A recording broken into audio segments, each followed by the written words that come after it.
한 교회의 담임 목사님이 성도들 가운데 집사님 한 분이 큰 병에 걸려서 병원에 입원했다는 소식을 들었습니다. 그래서 목사님이 이제 교회에 믿음이 좋으시고 기도를 많이 하시는 그런 권사님 한 분하고 병원으로 신방을 갔다고 그래요. 목사님이 이제 하나님 말씀을 주고 권면을 하시고 소망과 위로를 주고 주님께서 치료해 줄 것을 믿습니다. 그렇게 간절하게 기도를 했습니다. 그러면서 이제 믿음으로 잘 이기시기를 바랍니다. 그리고 이제 병실을 나섰는데, 병실을 나서서 이제 몇 발자국 가지 않았는데 함께 갔던 이제 믿음 좋으신 권사님이 목사님 옆에 착 붙더니 이렇게 얘기를 하는 거예요. 목사님, 오래 못 가겠지요. 이렇게 얘기를 했답니다. 목사가 가장 힘이 빠지는 순간이에요. 믿음이 있다고 함께 동행을 했는데 믿음은커녕 하나님을 믿는지도 의심스러운 그런 말을 한 거죠. 우리가 믿음을 가지고 있다 하면서도 하나님을 믿지 못하는 경우가 참 많은 것 같아요.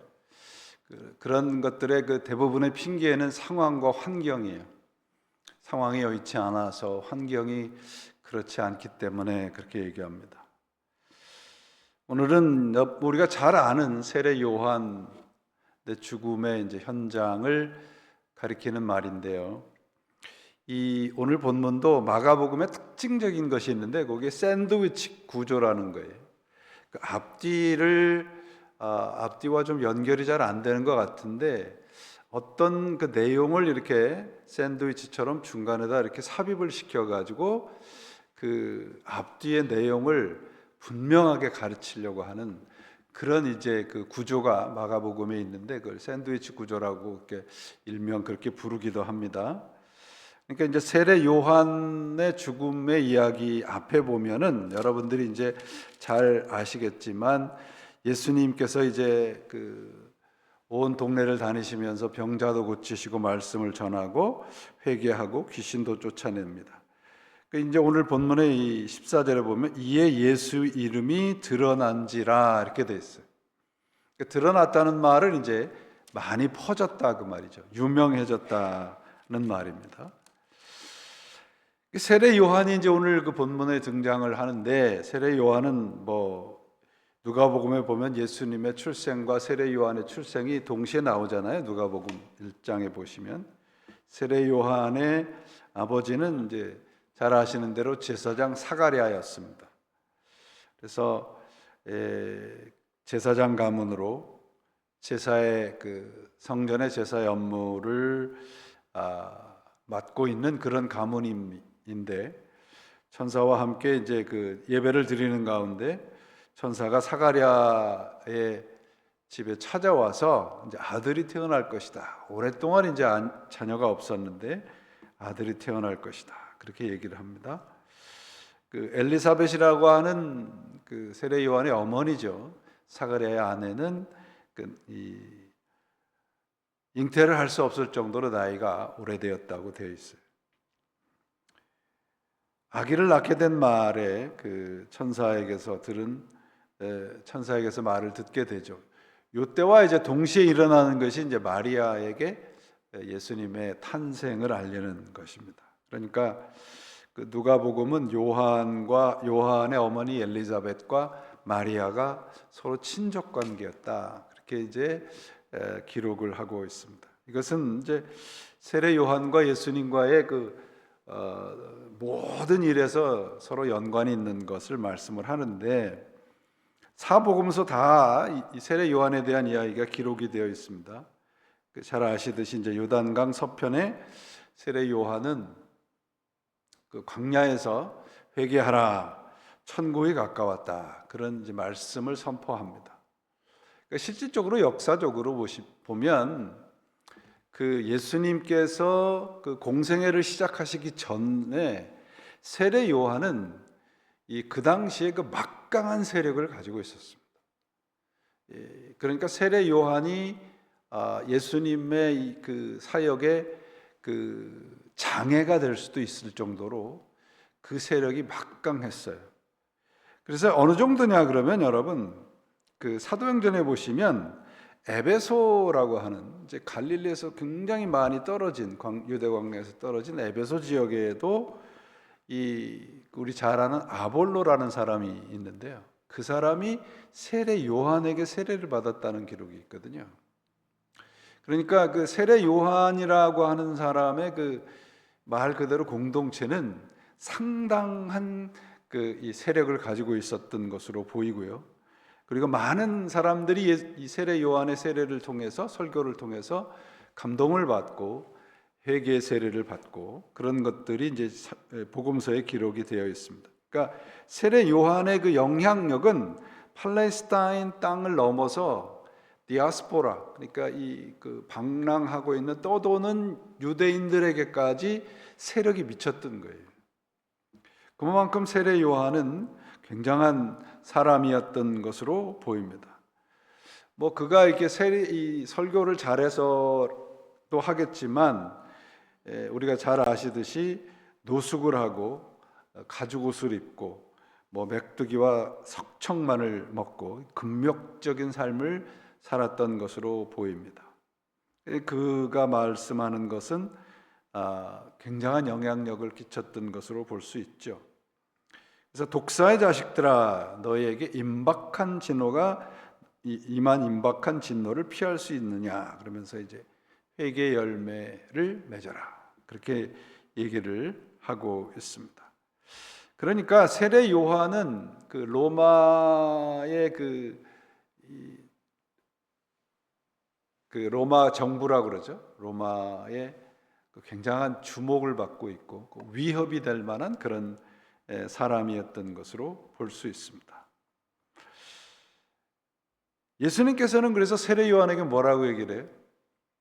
여자가 낳은 자 중에 가장 큰 자다. 그 정도로 세례 요한에 대한 이야기가 이제 그 복음서에 기록이 되어 있는데, 이 세례 요한이 옥에 갇혔을 때 흔들려요. 어떻게 흔들리냐면, 가만히 예수님이 하는 것을 보니까 처음에는 메시아인 줄 알았는데 아닌 것 같거든요. 처음에는 막 병자도 고치시고 막 큰 기적도 일으키시고 하는데, 가만히 보니까 어느 순간부터 십자가를 얘기를 하고 어느 순간부터 이 기적이나 어떤 병 고치는 것보다는 위로부터 임하는 하나님의 말씀을 강조하기 시작을 하죠. 그러니까 이 세례 요한이 옥에 갇혔을 때 제자들을 예수님에게 보내요. 그러면서 뭐라고 묻느냐면, 정말 당신이 메시아입니까? 라고 물어요. 그때 이제 예수님이 얘기한 것이 여자가 낳은 자 중에 가장 큰 자다, 이렇게 칭찬 아닌 칭찬을 하십니다. 이 말씀 안에는 뭐가 있느냐 그러면, 그는 큰 선지자이나 구세주는 아니다, 그 말이에요. 예수님이 그에게서 이제 세례를 받았고 많은 영향을 받았지만, 오늘 본문은 이 제자들을 파송을 하고, 본문 이제 오늘 30절에 보시면 그 다음서부터 나오는 얘기가 우리 잘 아는 이제 오병이어의 사건이 나오고요. 그러니까 그 중간에 있단 말이죠. 그럼 뭘 얘기를 하려고 하는가? 여러분들은 이렇게 읽어보시면서 오늘 본문이 뭘 얘기를 하는 것 같습니까? 우리가 영화에 보면 이 장면이 많이 나오잖아요. 이렇게 막 그 헤로디아 딸이 춤추면서 세례 요한의 그 목을 원하는. 여러분들이 뭐 이스라엘 가셔서 보셨겠지만, 저도 이스라엘 갔을 때 광야에서 그 가이드 하시는 분이 그러시더라고요. 세례 요한의 감옥이라고 추정되는 곳이 저기라고 해서 알려줘서 한참을 걸어가서 보긴 했습니다. 광야에 정말 이름 없는 그 허름한 곳에 세례 요한의 무덤이라는 것이 추정되는 곳이 있다라고 그렇게 본 기억이 있습니다. 오늘 본문에 보시면 이제 헤롯이라는 사람이 예수님의 이름이 이제 그 사람들 사이에 확 퍼져 버리니까 그곳에 이제 그 분봉왕이었던 헤롯이 예수님을 세례 요한이 다시 태어난 거다, 그렇게 생각을 했던 거예요. 오늘 본문에 이제 14절에 그게 나오잖아요. 헤롯 왕이 듣고 이르되 이는 세례 요한이 죽은 자 가운데서 다시 살아났다. 왜냐하면 얼마 전에 헤롯은 그 세례 요한의 요 기록이 있었던 요 당시보다 그 일찍이 이제 세례 요한은 그 헤롯에 의해서 처형을 당합니다. 근데 요 장면은 상당히 그 편집이 되어 있고 조금은 우스꽝스럽게 세례 요한의 죽음을 좀 이렇게 축소해서 기록을 해 놓았습니다. 세례 요한이 죽은 것은 그 자기 첫 부인하고 이혼을 하고 이복 동생 필립의 그 아내였던 헤로디아와 재혼을 합니다. 물론 이혼은 했지만 이 형제 간의 그런 그 재혼은 허용되지 않았던데 헤롯은 그런 일들을 한 거죠. 그러나 그에게 뭐 잘못했다 잘했다를 얘기할 수 있는 사람이 그 권력자에게 그런 얘기를 하는 사람이 별로 없었기 때문에 그냥 넘어가나 했는데 이제 요한이 그것에 대해서 공개적으로 비판을 합니다. 아까도 말씀드렸지만 요한의 영향력은 굉장했어요, 그 당시. 그러니까 요한이 한마디를 하면 그 영향력은 어마어마했단 말이죠. 그러면 헤롯이 노심초사했을 거 아닙니까? 이 사람들이 혁명을 일으키고 반란을 일으키면 어떡하나, 자기의 잘못에 대해서 반기를 들면 어떡하나. 그러니까 이제 예수님의 이름을 듣고 예수님이 한 그 일에 대해서 들어보니까 세례 요한하고 너무 비슷하거든요. 그러니까 세례 요한이 다시 살아났다. 그래서 이 헤롯이 요한을 일단 감옥에 가뒀지만 그를 섣불리 건들지는 못했던 것으로 보입니다. 그러니까 여기에 이제 오늘 본문에 나오듯이 생일잔치에 헤로디아의 딸의 그 요구 사항을 통해서 세례 요한을 죽게 만드는 그런 이제 그 사실을 오늘 본문에 기록을 하고 있죠. 여러분들은 그 세례 요한이라고 하는 정말 위대한 선지자가 이렇게 죽임을 당하는 것에서 어떻게 생각을 하시는가요? 저는 이 글을 읽으면서, 오늘 본문을 읽으면서 옛날에 읽었던 그 토스웨프스키가 쓴 까라마초프가의 형제들의 한 장면이 생각이 났어요. 거기에 조시마 장로라는 사람이 등장을 하는데요. 이분은 굉장히 경건한 분이었고 그 많은 사람들이 성자라고 존경을 하고 그런 반열에 올랐던 그 수도승입니다. 워낙 이 위대한 사람이었고 워낙 사람들이 많이 존경을 했기 때문에 이 조시마 장로가 세상을 떠났을 때는 어떤 기적이 일어날 것이다, 그렇게 기대를 했어요. 그래서 사람들이 이 조시마 장로가 죽은 시신에서는 향기가 날 것이다, 그렇게 기대를 했습니다. 그런데 실제로 이 조시마 장로의 죽음에서는 어떤 기적도 일어나지 않고 일반 사람처럼 시신이 이제 썩는 악취만 났었던 것을 이제 까라마조프가 기록을 하고 있는데, 토스웨프스키는 이제 이 까라마조프가 형제의 이 장면에서 뭘 얘기를 하고 있느냐면요, 우리 인간이 가지고 있는 비정상적인 신비의 착각, 그걸 여지없이 깨트리고 있거든요. 그게 무슨 말씀이냐면요, 예수님께서도 뭐라고 말씀하셨냐면 누가복음에 실로암에서 망대가 무너져 치여 죽은 18사람이 예루살렘에 거한 모든 사람보다 죄가 더 있는 줄 아느냐? 너희에게 이르노니 아니라 너희도 만일 회개치 아니하면 다 이와 같이 망하니라. 어떤 사고나 비정상적으로 하나님을 믿는 사람들이 그런 어떤 사고를 접해서 죽음에 이르면 무슨 큰 죄가 있을 것이라고 생각을 하는 거예요. 근데 예수님께서 뭐라고 말씀하시냐면 회개하지 않는 것이 제일 큰 죄라고 얘기를 하고 있어요. 여러분 욥기를 읽어보시면 잘 아시잖아요. 욥이 그런 고난을 당하고 있는데 욥의 그 경건한 세 친구들이 와서 뭐라 그래요? 한번 생각해봐. 조금 더 생각을 해봐. 분명히 네가 뭐 잘못한 게 있을 거야. 그렇게 얘기를 하죠.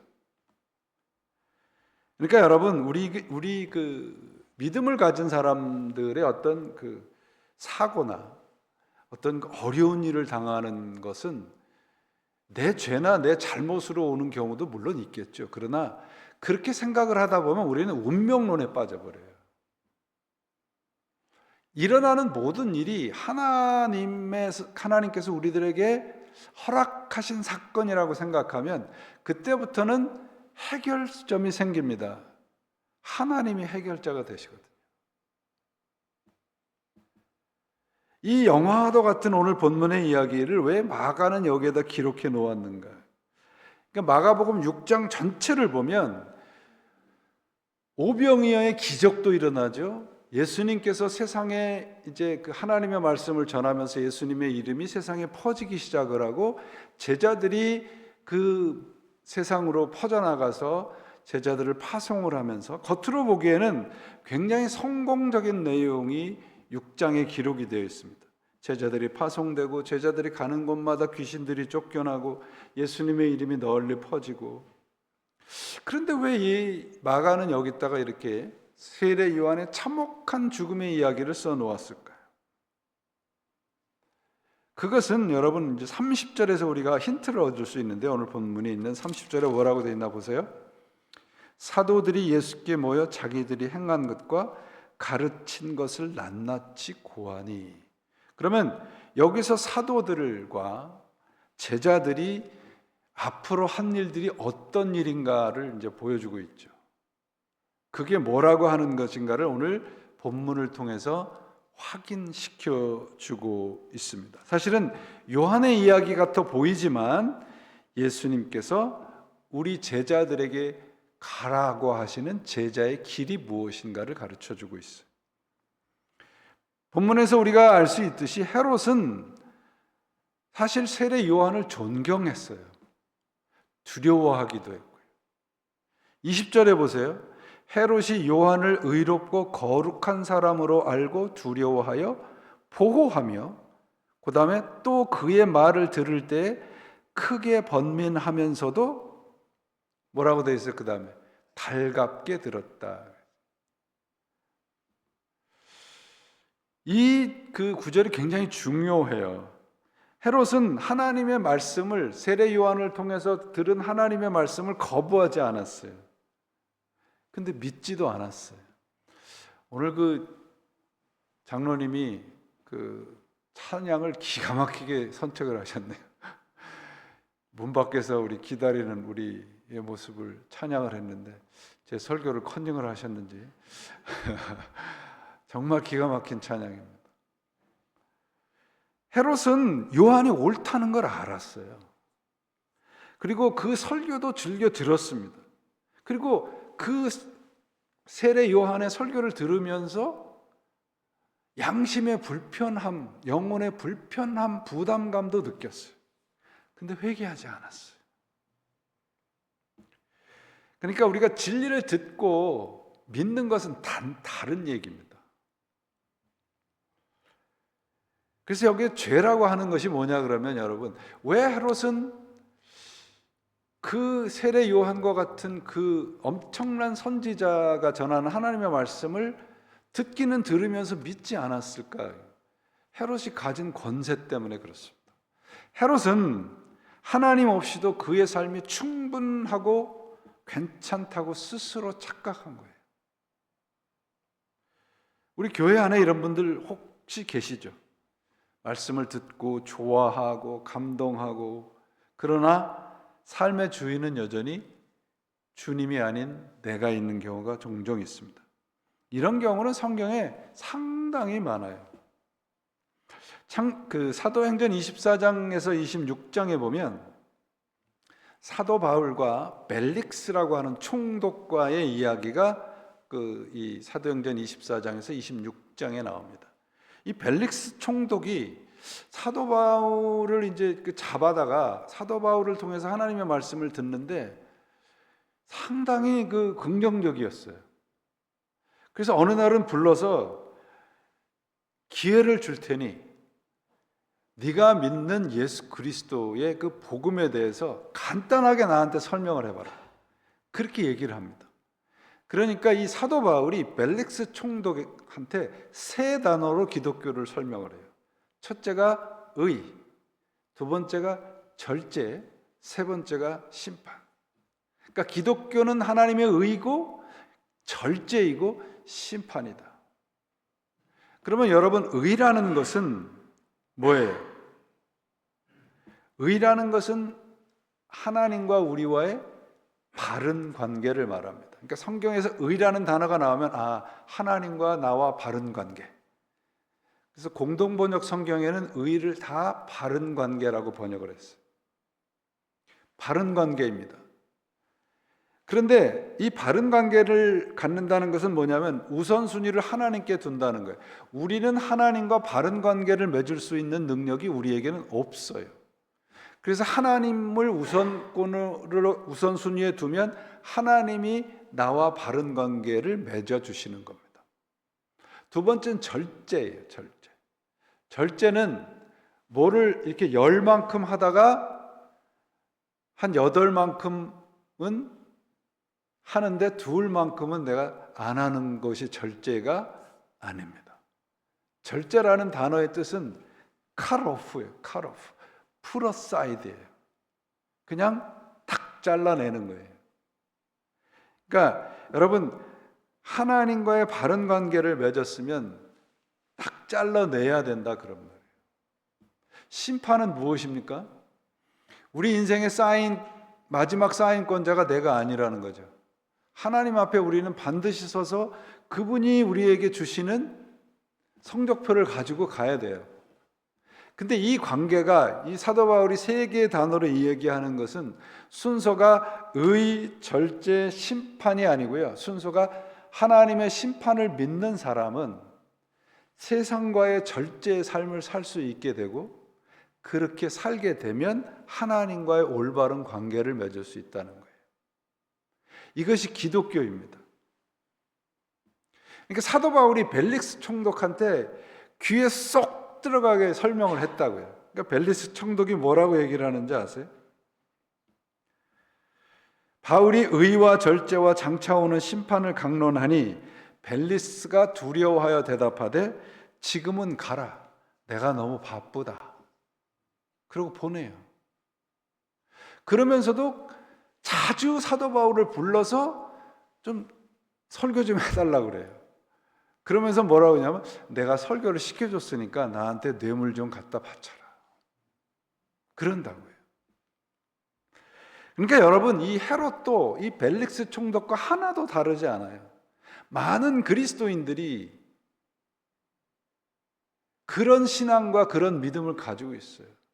병자를 고쳐달라고 열심히 기도를 하는데 나와 보니까 내가 기도한 그 사람이 금방 죽을 것 같으니까 기도한 그건 어디론가 사라지는, 아까 제일 처음에 얘기했던 그런 믿음 좋은 권사님 같은 분들이 너무 많아요. 헤롯이 왜 그랬을까요? 불법적인 그런 일을 했잖아요. 그 다음에 여기에서 장면에 보시면 호언장담하지 않습니까? 네가 원하는 거 내가 다 들어줄게. 거기 온 초대한 사람들에게도 호언장담한단 말이에요. 26절에 보시면 왕이 심히 근심하나 자기가 맹세한 것과 그 앉은 자들로 인하여 그를 거절할 수 없는지라, 이렇게 돼 있죠. 하나님의 말씀이 두려운 게 아니고 지금 자기가 창피당한 그런 것이 더 하나님의 말씀보다 두려웠던 거예요. 우리 삶의 주인이 누군가를 살필 수 있는 장면이죠. 우리가 여러분, 우리의 주인이 누군가요? 우리의 주인인지를 어떻게 확인하는가요, 여러분? 우리 삶의 주인이. 책 읽다 보니까 이런 말이 있는데 저는 이 말에 100% 공감합니다. 여러분이 노라고 말할 수 없는 바로 그것이 당신의 주인입니다. 여러분이 아니오라고 말할 수 없는 것이 바로 당신의 주인일 수 있습니다. 헤롯은 왕이었지만 사람들의 인정과 자기가 가지고 있는 권세에 의해서 말씀을 거절하는 겁니다. 헤로디아도 마찬가지였죠. 그 엄청난 이런 일을 하는 것은 자신의 삶을 자신이 판단하고 삶의 주인이 자기라고 얘기를 하는 것이죠.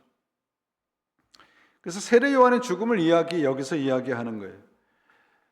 자, 새 인물이 지금 등장합니다. 여기에 세례 요한, 그 다음에 헤롯, 그 다음에 등장하는 것이 예수 그리스도입니다. 이 세 사람의 결정적인 차이는 뭘까요? 헤롯이라는 말이 헤로드라는 말인데 헬라어의 뜻이 뭔가 하면 히어로입니다. 히어로, 영웅이란 뜻입니다. 그러니까 헤롯은 그 사람의 그 본래 부모님이 지어준 이름이 아니고 사람들이 그렇게 붙여준 별명과도 같은 거예요. 당신은 영웅입니다. 세상의 영웅이죠, 헤롯은. 세례 요한은 누굽니까? 선지자입니다. 위대한 선지자입니다. 그러나 여러분, 이 세례 요한은 위대한 선지자지만 구세주는 아니에요. 세례 요한은 죄를 고발하다가 처형을 당하지만 예수님은 죄를 대신 지고 죽어주신 분이에요. 우리의 죄를 짊어지시고. 그러니까 이 차이를 지금 보여주기 위해서 세례 요한의 이 처참한 처형 장면을 이렇게 희화화해서 우리들에게 가르쳐주는 거예요. 29절에 보면 요한의 제자들이 와서 시체를 가져다가 장사하니라. 그리고 30절에 사도들이 예수께 모여 자기들이 행한 것과 가르친 것을 낱낱이 고하니.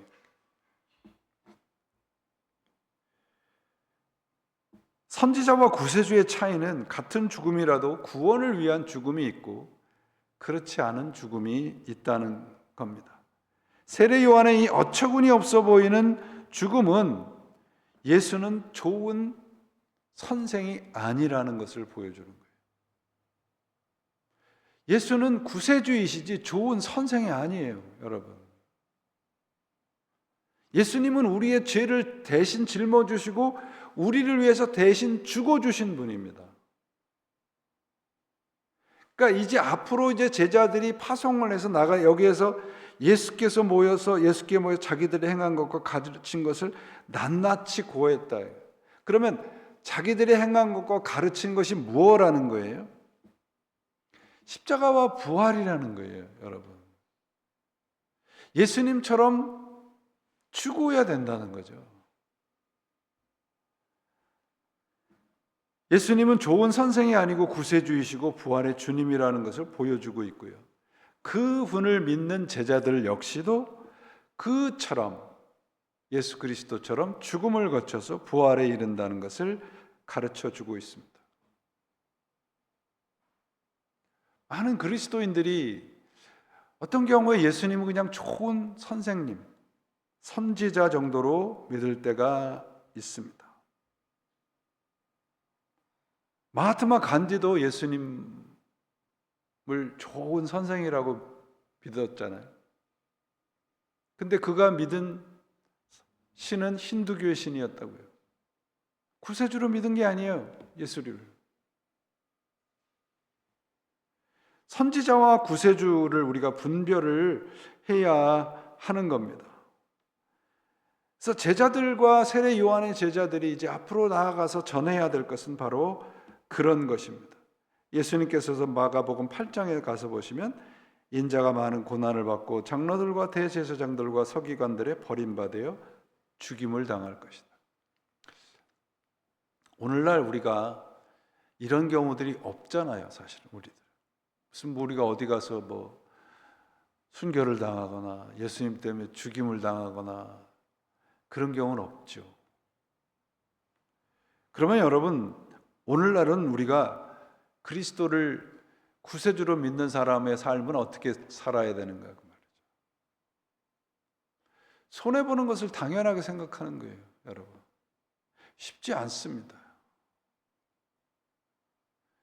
우리 그리스도인들이 많은 어떤 그 지적을 받는데 그런 그 지적들 가운데 뭐라 그래요? 말은 잘해. 그러죠. 말은 잘해. 그리고 좀 그리스도인들이 너무 이 손해를 안 보려고 한다고 그런 얘기 있어요. 근데 저는 교회와 그리스도인들에 대해서 세상이 비판하는 것을 긍정적으로 봅니다. 왜냐하면 아직도 세상은 그리스도인들과 교회를 자신들보다는 더 다르다고 생각하는구나. 기준이 다르기 때문에 그렇습니다. 그러니까 소망이 있는 거예요, 여러분. 그리스도인들은 달라야 되는구나. 그게 우리가 담당해야 될 오늘날 현대의 순교의 모습입니다. 조금 더 손해보고 조금 더 다른 사람보다 땀 흘리고 그런 거죠. 예전에 들은 얘기인데 동부 쪽에는 아니고 서부 쪽에 계신 장로님인데 믿음이 좋으셨대요.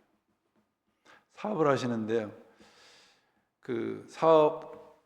이 사업장에 9시부터 일을 시작을 하는데 직원들을 꼭 8시까지 오라 그랬대요. 그래서 왜 이렇게 일찍 오라 그러니까 일찍 와서 예배를 드려야 된다. 그럼 사장님이 나오라 그러는데 가야죠.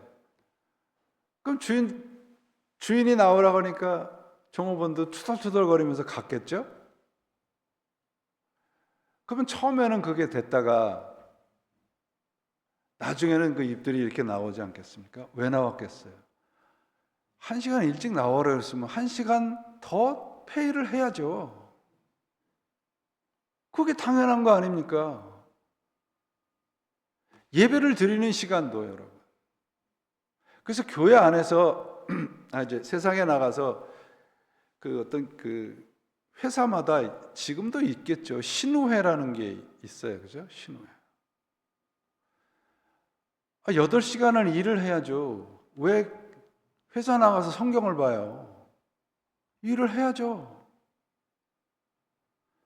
내가 회사 나가서 일을 안 하고 성경을 보는 시간은 내가 그 사람과 맺은 계약을 파괴하는 거예요. 성경을 보려면 일하는 시간 8시간 이외에 해야죠. 그런 것들이 우리가 좀 훈련이 필요하다 그런 말이죠. 그러므로 우리가 그냥 예수님이 좋은 선생이다 그러면 그냥 좋은 말씀 듣고 그냥 어떤 교양이나 어떤 고상한 어떤 삶의 태도들을 갖고 살아가면 되지만 그렇지 않죠, 여러분. 히브리서에 보시면 실온과 채찍을 받고 결받고 옥에 갇히는 시험. 여러분 갑바도기아라는 데 가보신 분도 계시고 텔레비전에서 보셨죠. 지하 도시가 1세기 동안 1세기 넘게 지하의 도시를 품고 살았어요. 그리스도인들이. 왜 그랬을까요, 여러분? 우리는 그런 어떤 어려움들이 지금 없잖아요. 현대는 그런 핍박이 없습니다. 그러나 교회는 무슨 휴양하러 오신 거 아니고요. 그냥 위로만 받으려고 오시는 거 아니잖아요. 저는 교회는 훈련소라고 생각해요. 조금 교회 와서도 어떤 분들은 불편한 걸 못 참는 분들이 계세요. 막 이러면서 막 예배드리고 나가면 막 불평하시는 분들이 계세요. 예전에 우리 어떻게 예배드렸어요? 예전에 우리 한국에서 신발 벗고 들어가 마룻바닥에서 저는 교회 가서 신발 많이 잊어버렸어요. 다 훔쳐가가지고 불편했다고요. 근데 그때 얼마나 예배 드리는 게 좋았습니까? 얼마나 기뻤어요. 그런 것들이. 그러니까 거룩한 불편함들이 내가 불편하다, 좀 부담스럽다 그러면 그게 거룩한 부담이라고 생각을 하시고 그리스도인된 예전처럼 예수님 당시처럼 초대교회처럼 그런 핍박이나 이런 건 없지 않습니까? 때로는 하나님이 우리를 위로하시고 기쁨도 주시고 힘도 주시지만 때로는 우리를 세상에서 그리스도인 된 모습으로 살아가게 무장시키시고 때로는 우리가 훈련시키시는 그런 말씀이시죠. 그러므로 오늘 이 제자들의 모습이 예수님께서 이 마가가 사도 세례 요한의 죽음을 통해서 예수님의 십자가를 통해서 예수님의 복음이 전해져야 된다는 말씀을 하시면서 제자들도 그런 길을 걸어가야 된다는 겁니다. 여러분 잊지 마십시오. 우리가 죽을 각오로 예수를 믿으면 절대 죽지 않습니다. 그냥 어설프게 따라가니까 불편한 거예요. 그리고 불편함이 나의 삶과 신앙을 자꾸 흔들어요. 부담이. 그러나 이 제자된 모습은 죽기까지 따라가면 예수님께서도 말씀하시잖아요. 목숨을 구원코자 하면 잃을 것이요 목숨을 잃으면 구원을 얻으리라. 그것이 제자된 모습입니다. 그러니까 세례 요한의 죽음을 통해서 예수 그리스도의 죽음의 의미를 우리들에게 가르치시고 제자들이 어떻게 살아야 되는가를 오늘 본문을 통해서 더욱더 분명히 가르치고 계십니다. 자기 목숨을 잃는 자는 구원을 얻을 것입니다. 그래서 우리는 십자가를 지고 따라가는 그리스도인 된 삶을 살아야 되는 것입니다. 새해가 이제 됐습니다. 이제 올 한 해 그리스도인 된 모습으로 하루하루 변화되어 가시고 그리스도 안에서 주시는 기쁨과 위로가 여러분들에게 차고 넘치셔서 정말 예수 믿는 복이 뭔지를 여러분 우리 함께 많이 풍성하게 경험하시는 올 한 해가 되시기를 예수님의 이름으로 축원을 드립니다. 기도하시겠습니다.